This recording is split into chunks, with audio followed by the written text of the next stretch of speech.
Bonjour, je suis Sofiane Makhlouf. Je présente la quatrième séance pour la probabilité discrète. Donc, je partage cette séance en deux parties, un rappel du cours et un exercice. On commence par le rappel du cours. Définition, on dit que les événements A et B sont indépendants si P de A inter B égale P de A fois P de B. La définition est très simple. Proposition, soit A et B, deux événements tels que P de B différent de 0. On a A et B sont indépendants si seulement si P de A sachant B égale à P de A. La démonstration est très simple. Donc ici on a P de A sachant B égale à P de A inter B sur P de B. Par indépendance, P de A inter B égale à P de A fois P de B. Et on fait une simplification par P de B, donc égale à P de A. Exemple, l'événement certain est indépendant à tous les événements. Certain, c'est oméga. L'événement impossible, c'est-à-dire l'ensemble vide, est indépendant aussi à tous les événements. Donc la définition des événements indépendants est très simple. Donc ici, juste P de A inter B, on calcule P de A inter B, on calcule P de A fois P de B, on trouve l'égalité, donc on trouve que les événements sont indépendants. S'il y a différence, ils ne sont pas indépendants. Mais l'interprétation probabiliste de cette définition, elle se trouve dans la proposition. Donc ici, on a P de A sachant B égale à P de A, c'est-à-dire la réalisation de l'événement A est indépendante de l'événement B, que ce soit réalisé ou non.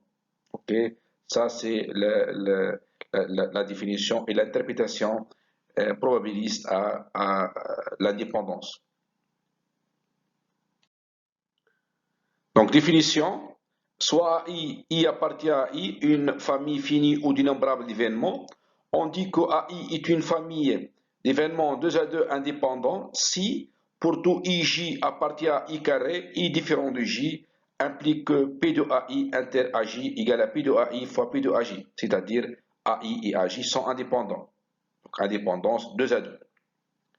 Définition, soit AI appartient à une famille finie ou d'innombrables événements. On dit que AI appartient à une famille d'événements mutuellement indépendants, ou on dit tout court indépendants, si pour toute partie J non vide et finie de I, on a P de l'intersection de J appartient à grand J de AJ égale le produit de J appartient à grand J de P de AJ.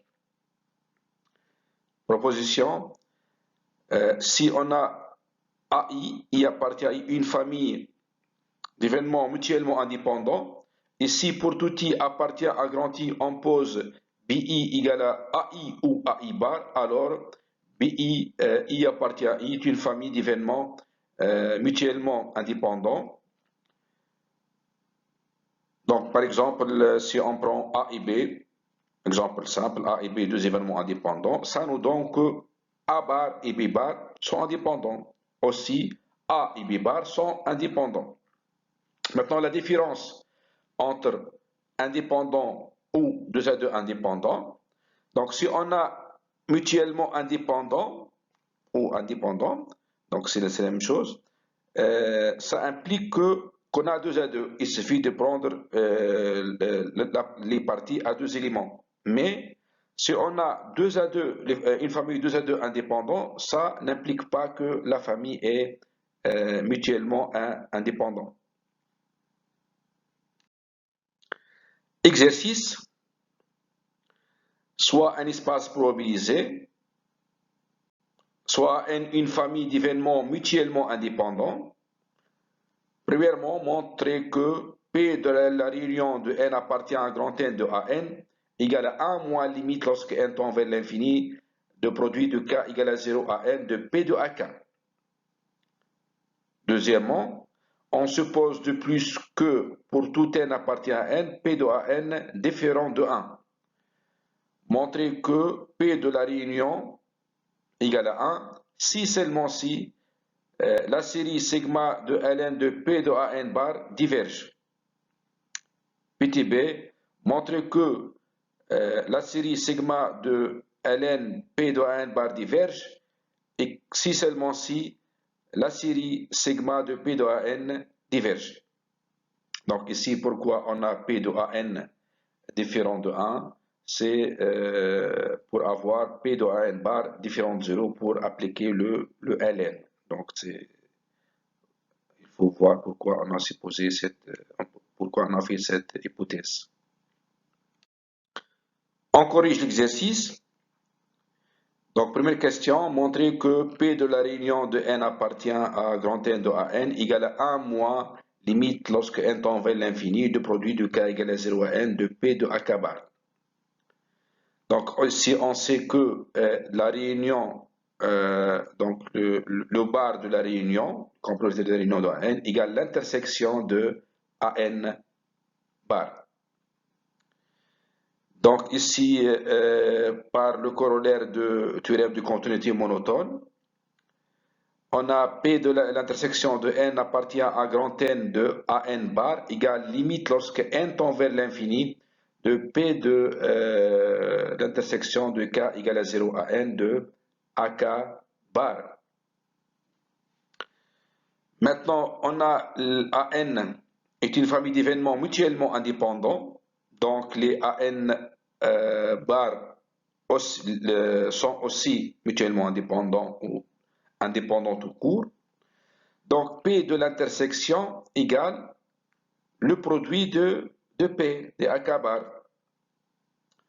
Donc ici, si on remplace cette probabilité par ce produit de probabilité, donc on trouve que P de la réunion de n appartient à n de An, ça égale à 1 moins l'événement contraire de ça qui est ça, d'après cette propriété. Donc ça égale à 1 moins limite lorsque n tend vers l'infini de k égale à 0 à n de P de AK bar. Donc ici on suppose de plus que pour tout n P de An différent de 1 pour avoir P de An bar différent de 0. Donc la question montrait que P de la réunion de n appartient à grand N de An égale à 1 si seulement si la série sigma de Ln de P de An bar diverge. Premier sens. Donc on suppose que P de la réunion égale à 1. Donc d'après la première question, la limite lorsque n tend vers l'infini de produit de k égale à 0 à n de P de AK bar égale à 0. Car on sait que P de la réunion égale à 1 moins cette limite. Donc cette limite égale à 0, puisque ça égale à 1. Donc ici, on passe à la ln, puisque ln a une limite en 0 plus, ce qui est moins l'infini. Donc limite lorsque n tend vers plus l'infini de ln de ce produit égale à moins l'infini. Donc ln de produit égale à somme de ln, égale à moins l'infini. Donc ici, c'est la somme partielle d'une série. Cette somme partielle, elle diverge, donc la série diverge. D'où le premier sens. Le deuxième sens, on suppose que la série, elle diverge. Donc le terme général est négatif car une probabilité, elle est entre 0 et 1, donc ln d'un nombre inférieur à 1 est négatif. Donc la limite de son partiel, puisque donc la limite de son partiel égale à moins l'infini. Donc ici, somme de ln égale à ln de produit. Donc limite lorsque n tend vers l'infini de ln de produit égale à moins l'infini. Maintenant, on passe à l'exponentielle pour enlever le ln. Donc on a ln de moins l'infini égale à 0, puisque l'exponentielle a une limite en moins l'infini égale à 0.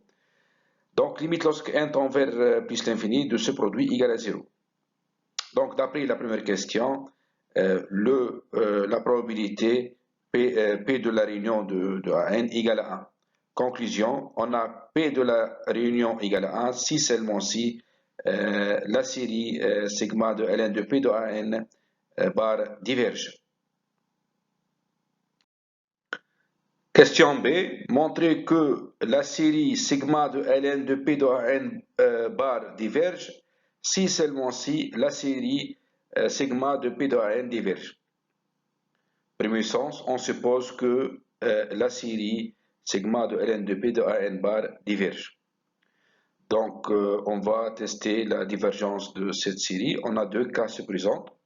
Premier cas, si P de An ne tend pas vers 0, alors la série sigma de P de An diverge grossièrement.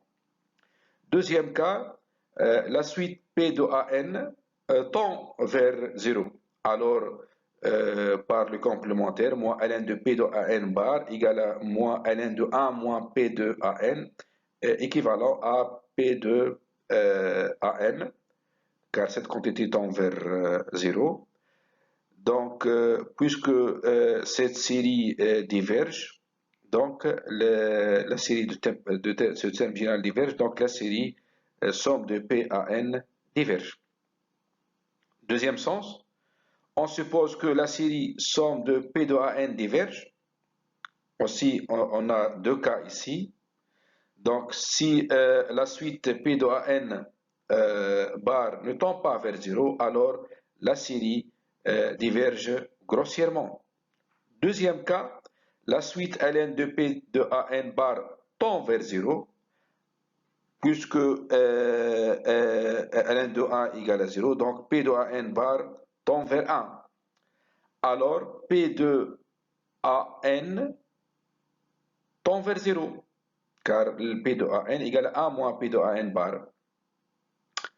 Donc, moins ln de P de An bar, comme tout à l'heure, équivalent à P de An qui est positif. Donc, puisque la série de termes général P de An diverge, donc la série, puisque garde signe constant ici pour l'équivalence, la série somme de ln de P de An bar diverge. Conclusion, donc on a l'équivalence demandée. Merci pour votre attention et à la prochaine.